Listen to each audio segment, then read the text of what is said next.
Alright guys, Jotun here again. It's going to be my next video, obviously, as you can see. And basically it's not going to be really a review. I'm just going to talk about probably one of the biggest disappointments for me personally for the year in gaming, and that's Killzone 3. Now, I was a big fan of Killzone 2. I played that multiplayer to death. Absolutely loved it, everything about it. I know there's always been not controversy, but there's always been debate about Killzone's controls and the weightiness of the controls and the feel of them. I never really had a problem with it. Never really bothered me.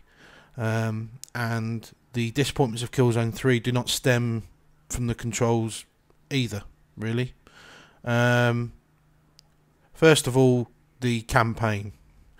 Now, I realise that in today's gaming market, multiplayer is a huge aspect of a developer's focus. I mean, you only have to look at say how popular things like Call of Duty are, that you realise that the multiplayer now is probably, I would say, it's probably a 70-30 split, in my opinion, on how developers develop their games. I think there's a huge focus now on multiplayer, and things such as story, character, and like the actual campaign, they just seem to get left behind, or they just seem tacked on. I mean, I'll have a review of I rented Homefront yesterday, and I'll be doing a review of that separately, and I'll give my overview and my thoughts on that. But like I said, this is about Killzone. The Killzone campaign, it's about 5-6 hours.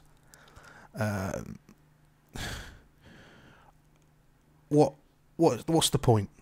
Really, what is the point of having a single player campaign of 5-6 hours? It absolutely makes no sense to me. I mean, how do you develop a story through 5-6 hours? I mean, if you look at like a normal movie on a DVD or a Blu-ray, they can tell pretty much a good story within 2.5 hours. I mean, that tells you right there, if they actually put the thought into it, and you had 5 or 6 hours to play through a campaign, they could put a lot more story in it. Or say, like I did a review for Mass Effect 2, go and see it on my channel. I know that's an RPG, it's a totally different game, it's not a first person shooter at all, I know that, but still there's got to be scope where they can develop the story even more.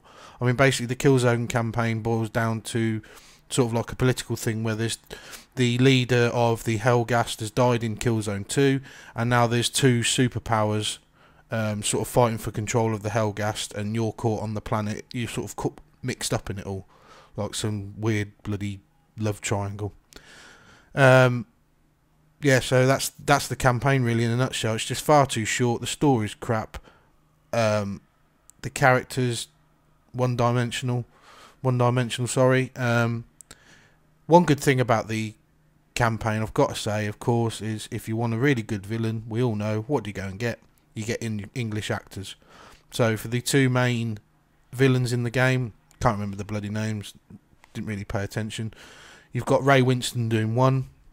I think he's like the military general kind of guy, and you've actually got Malcolm McDowell doing the voice of the more political guy. Yeah, so that's the campaign really. The multiplayer, I honestly don't know where to start with that.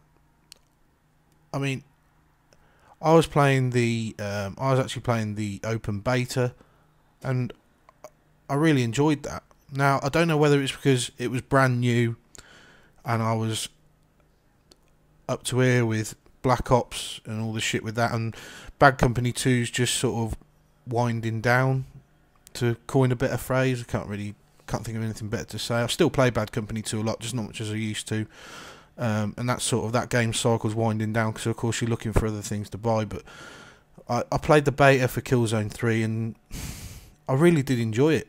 It didn't seem like anything was overpowered or there was anything really wrong. I mean, I know it was just the one map for the Frozen Dam map, but I was on there with Warhaven 279 and we really enjoyed it.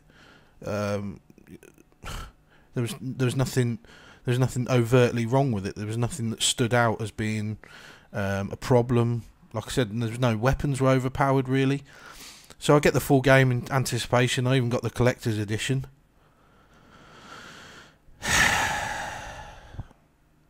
And then it starts. For a start off, the operations mode.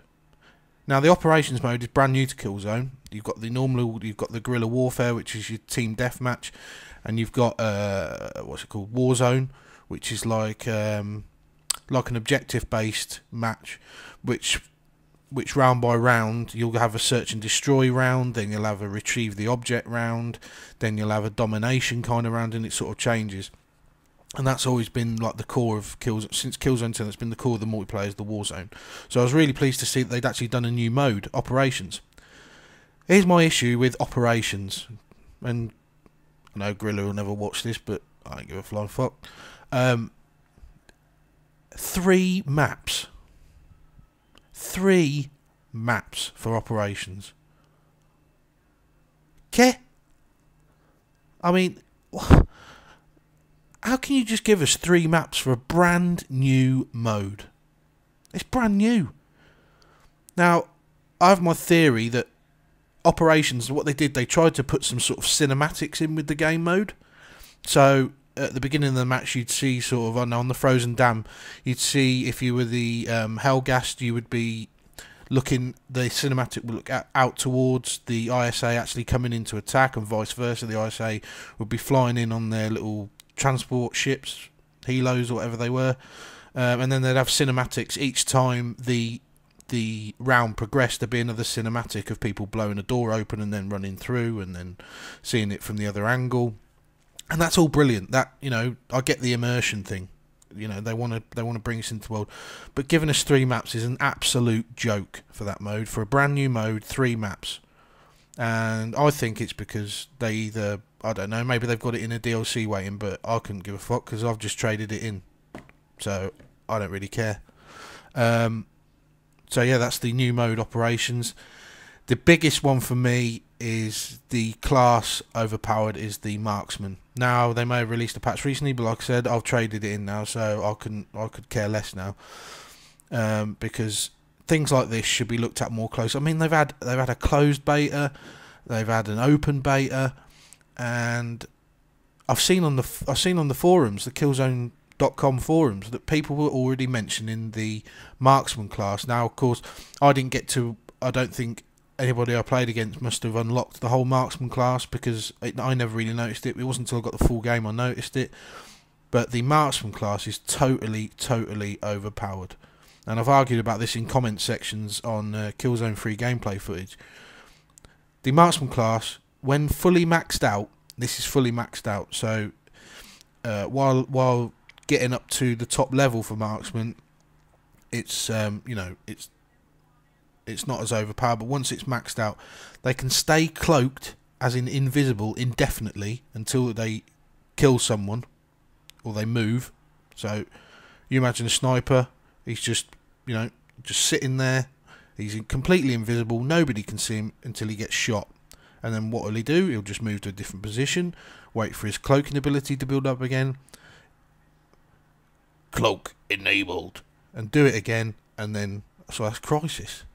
That's a bit of a brain fart. But then it will enable his cloak again, and he can just sit there again and just pick people off. The sniper rifle, the VC-32 sniper rifle, I think it's called, like I said, I probably got it wrong, but I don't care, is a one-shot, you know, one-shot kill rifle, which is all well and good because it's a sniper rifle. But combine that with the invisibility aspect, it just makes an absolute joke. And then on top of that, basically, if you unlock the scrambler ability of the fully maxed out scrambler ability of the Marksman class, what that does is it doesn't only cloak him. Oh no, oh no, not only him, but anyone within a 15-yard radius of that Marksman is cloaked as well. What the fuck is that about? Honestly, what were they thinking? And you'd think, oh, hang on, somebody said to me, oh, I think it was some guy on Machinima did a gameplay video, I think it was Roshan619 or whatever his name is, He's a bloody awful commentator, but I was watching it for Killzone 3 footage. And he said, well, you could just counter that with the tactician's recon ability. And I had to point out to him, no. If you have a look, when it's maxed out, it actually scrambles that ability as well. I mean, what are they thinking? So, let's get this. Let's run it through. 1 shot kill sniper rifle. 2, indefinitely encloaked. Encloaked? Cloaked. Yeah, cloaked. Cloaked? Encloaked? He's in a cloak, like a big cape thing. And then it can scramble the recon ability of the tactician, which is pretty much the only, I believe, is the only counter for that. Because obviously, when the tactician enables the recon ability, it shows up everyone on the radar, blah, blah, blah, blah, blah, blah, blah, blah, blah. But he can scramble that, and he can cloak people around him. So what did you get? They also gave the sniper an assault rifle as part of his weapons.